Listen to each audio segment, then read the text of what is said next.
ஆன்மீக அன்பர்கள் அனைவருக்கும் அன்பான வணக்கம். நாம நம்மளோட சேனல்ல ஆன்மீகம் சம்பந்தமான பல வீடியோ பதிவுகள் தாங்க பார்த்துக்கிட்டே இருக்கோம். அந்த வகையில் நாம் இன்னைக்கு என்ன பதிவு தெரிஞ்சுக்க போகிறோம் அப்படின்னா, பிப்ரவரி 12ஆம் தேதி பௌர்ணமிக்கு பிறகு எந்த மாதிரியான பலன்கள் எல்லாம் இந்த மிதுன ராசிக்காரங்களுக்கு கிடைக்க போகுதுன்னு தாங்க.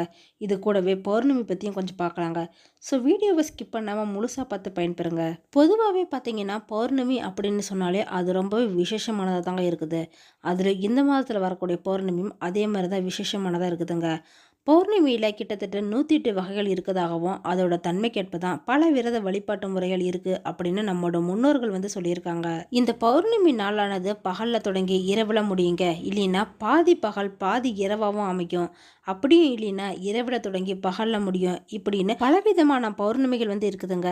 இந்த சமயத்தில் பல்வேறு சிறப்பு நாளுமே இந்த பௌர்ணமி நாளில் தாங்க வரும். 12 தமிழ் மாதத்தில் வரக்கூடிய எல்லா பௌர்ணமியுமே ரொம்பவே சிறப்பு வாய்ந்ததாக தாங்க அமைஞ்சிருக்குது. அப்படி பார்த்தீங்கன்னா இந்த பௌர்ணமி அப்படின்னு சொன்னாலே நமக்கு ஃபர்ஸ்ட் ஞாபகத்துக்கு வருது சிவபெருமானும் கிரிவலமும் தாங்க. பௌர்ணமி திதி ஆரம்பத்தில் இருந்து முடிகிற வரைக்குமே மக்கள் கிரிவலம் போயிட்டு தாங்க இருப்பாங்க.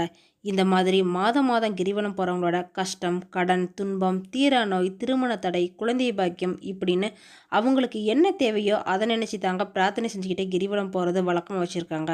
இது மாதிரி பௌர்ணமி நாளில் நடைபாதையே கிரிவலம் போய் ஈசனை நம்ம தரிசித்தோம் அப்படின்னா நம்ம நினைச்ச காரியங்கள் எல்லாமே நடக்கும் அப்படின்னு தாங்க சொல்லுவாங்க. அந்த வகையில் பார்த்தீங்கன்னா இந்த திருவண்ணாமலை மலையே சிவனாக சொல்லப்படுதுங்க. கோயிலில் எப்படி நம்ம இறைவனை சுற்றி வரோமோ அதே மாதிரி மலையையும் சுற்றி வழிபாடு செஞ்சுக்கலாங்க. இரவு பகல் அப்படின்னு எல்லா நேரத்துலையுமே நம்ம கிரிவலம் செய்யலாங்க. அது மட்டும் இல்லாமல் நாம் இந்த கிரிவலம் செய்கிறப்ப சிவனை பிரார்த்தனை செஞ்சுக்கிட்டே நடக்கணுங்க. 14 கிலோமீட்டர் தூரம் இருக்குதுங்க இந்த கிரிவல பாதையில். இதில் நிறைய கோவில்கள் இருக்குதுங்க. ஏறக்குறைய 99 கோவில்கள் இருக்குது. அது மட்டும் இல்லாமல் ஆசிரமம், மண்டபம் இது மாதிரி நிறைய இருக்குதுங்க. அதிலும் குறிப்பாக பார்த்தீங்கன்னா இந்த கிரிவல பாதையில் இருக்கிற அஷ்டலிங்கங்கள் தாங்க ரொம்பவே ஃபேமஸாக இருக்குது. ஒவ்வொரு ராசிக்குன்னு தனி லிங்கமே அமைஞ்சிருக்குதுங்க.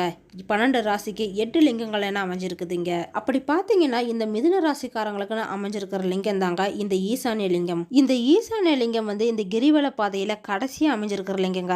அதுவும் வடகிழக்கு திசையில தான் சுடலைக்கு பக்கத்தில் அமைஞ்சிருக்குதுங்க இந்த ஈசான்ய லிங்கம். இந்த திசையோட அதிபதி புதன் அப்படிங்கிறதுனால இந்த மிதுன ராசிக்காரங்களோட அதிபதியும் புதன் தாங்க. அதனால கல்வி, கலைகள் இது மாதிரிலாம் தேர்ச்சி பெறலாம் இந்த லிங்கத்தை வழிபடுறது மூலியமா. அதனால தாங்க இந்த பௌர்ணமி நாளில் லட்சக்கணக்கான மக்கள் நடைபாதையவே சிவனை கிரிவலம் போயிட்டு வராங்க. இந்த கிரிவலத்தில் வெளியூர் வெளிநாட்டு பக்தர்கள் கூட கலந்துக்கிறாங்க. அவங்களோட நிறைக்குறைகளை சொல்லி சிவனை பிரார்த்தனை செஞ்சுக்கிட்டே வராங்க. சித்தர்களோட வாழ்விடம் அப்படின்னு சொல்லக்கூடியது தாங்க இந்த திருவண்ணாமலை கிரிவல பாதை.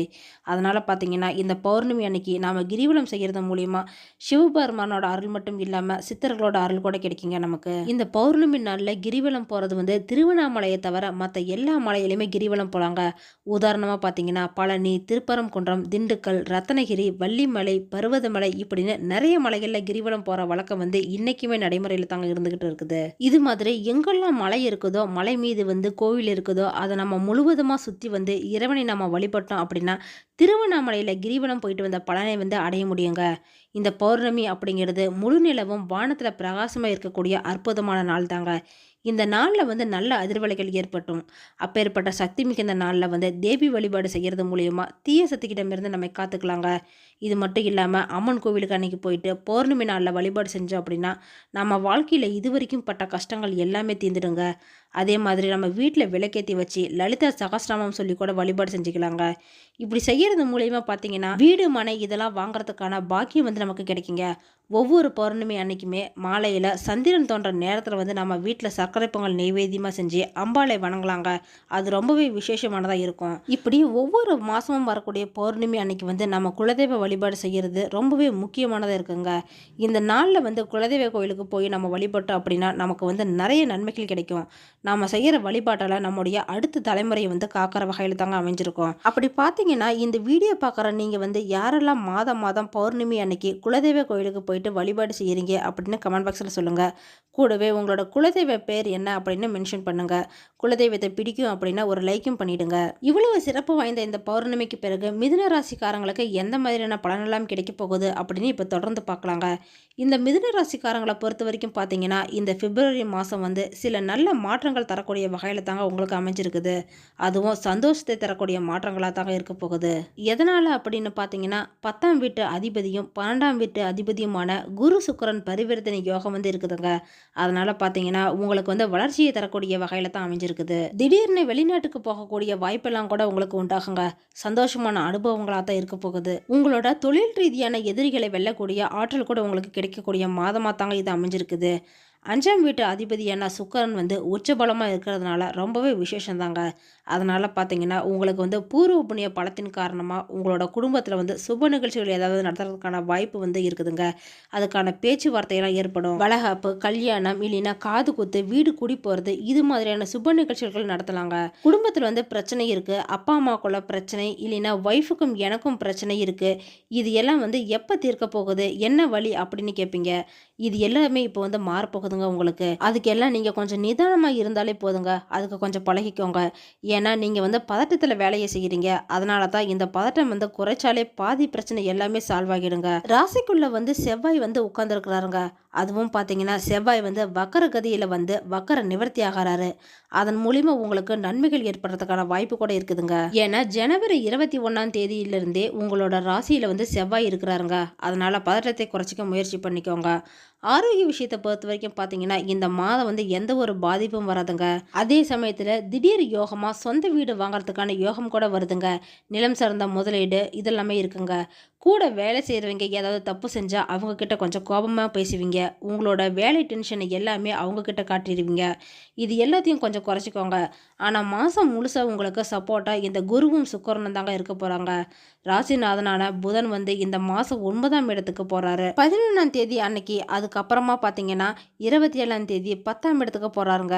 நீச்சஸ்தானத்தை அடைகிறாரு. அதனால் 27ஆம் தேதிக்கு மேலே மனசில் இருக்கக்கூடிய தடுமாற்றம், பயம், சஞ்சலம் இது எல்லாமே ஏற்படக்கூடிய வாய்ப்பு வந்து இருக்குதுங்க. காரணம் என்னன்னு பார்த்தீங்கன்னா ராசிநாதன் புதன் வந்து நீச்சஸ்தானத்தில் போகிறாரு. அதனால தாங்க. ஆனால் அவர் நீச்ச பங்கம் ஆகிறாரு. அந்த நீச்ச பங்கம் வந்து உங்களுக்கு நல்ல பலனை கொடுக்குமா அப்படின்னு பார்த்தீங்கன்னா உங்களோட பதற்றத்தின் மூலமாக தாங்க பலனை வந்து கொடுக்காது. அதனால தான் சொன்னேன் உங்களோட பதற்றத்தை கொஞ்சம் குறைச்சிக்கோங்க அப்படின்னு. இந்த பிப்ரவரி மாதத்தோட சந்திராஷ்டம நாட்கள் அப்படின்னு பார்த்தீங்கன்னா இந்த மிதுன ராசிக்காரங்களுக்கு பிப்ரவரி 25ஆம் தேதி விடியற்காலை 12:56 ஆரம்பிச்சு பிப்ரவரி 27ஆம் தேதி விடியற்காலை 4:38 வரைக்குமே இருக்குதுங்க. இந்த நாளில் வந்து உங்களுக்கு மனக்குழப்பம், சஞ்சலம், பதட்டம் இது எல்லாமே இருக்குதுங்க. அதனால கொஞ்சம் கவனமாகவும் பொறுமையாகவும் இருந்துக்கோங்க.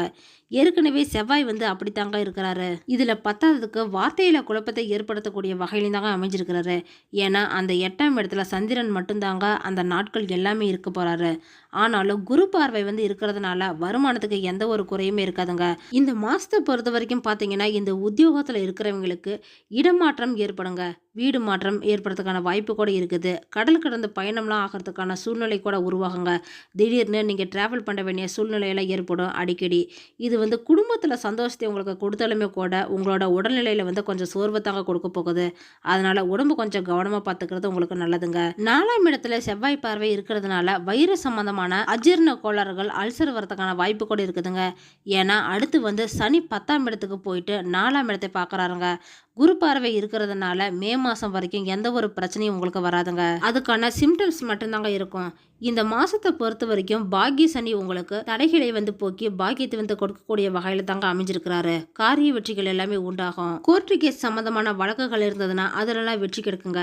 அதுவும் பேச்சிய தொழிலாக வச்சிருக்கிறவங்களுக்கு, அதாவது லாயர்ஸ், டீச்சர்ஸ், அரசியல் துறையில் இருக்கிறவங்களுக்கு, இது மாதிரிலாம் இருக்கிறவங்களுக்கு வந்து எடுத்த காரியம் எல்லாமே வெற்றி அடையுங்க.